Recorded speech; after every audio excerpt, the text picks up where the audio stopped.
Hello नमस्ते सबैजनालाई स्वागत छ।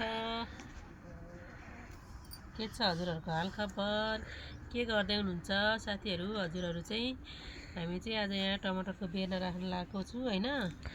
अब के भन्छ पछिको लटको लागि अनि अगाडिको लटको त हामीले रोपिसक्यो हैन गाइज। अनि यो चाहिँ पछिको लटको लागि लगभग अब हाम्रो यहाँ बारीमा तरकारी पनि सकिएको अवस्था। अब काउली ब्रोकाउली गोलभेडा अब सकेको अवस्था। अनि त्यही भएर यो चाहिँ नयाँ बेर्ना राख्दैछु साथीहरू। यसो राख्नुपर्छ है बेर्ना चाहिँ। फेरि यो दाना चाहिँ हेर्नु नि यहाँ कत्रो ठुलो, यो झिँगाको टाउको जत्रो गाइज। अनि झट्ट त्यो फुत्त झर्दाखेरि पनि झट्ट नदेखिन थालेको बेर्ना छ। यसरी राख्नुपर्छ होइन। अनि गनी गनी राख्नुपर्छ। अहिले चाहिँ हामीले लगभग 3035वटा बेर्ना राखिसक्यो साथीहरू है। अब अलिकति बाँकी छ। अब अलिकति राख्दाखेरि 35 भनेपछि 36-37 बिरुवा हुन्छ होला बेर्ना। अब कोही सबै उम्रिन्छ, कोही उम्रिँदैन है।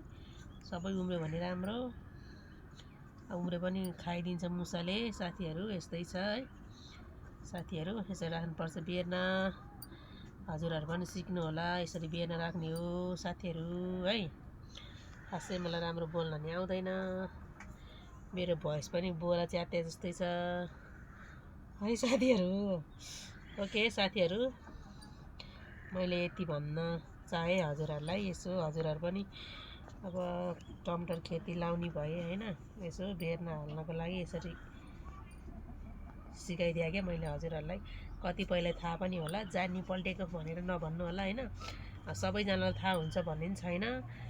त्यही भएर नजान्ने साथीहरूलाई चाहिँ मैले यसरी भन्दैछु है साथीहरू। ओके साथीहरू, मेरो भिडियो कस्तो लाग्छ माया गरिदिनु होला। Okay by by.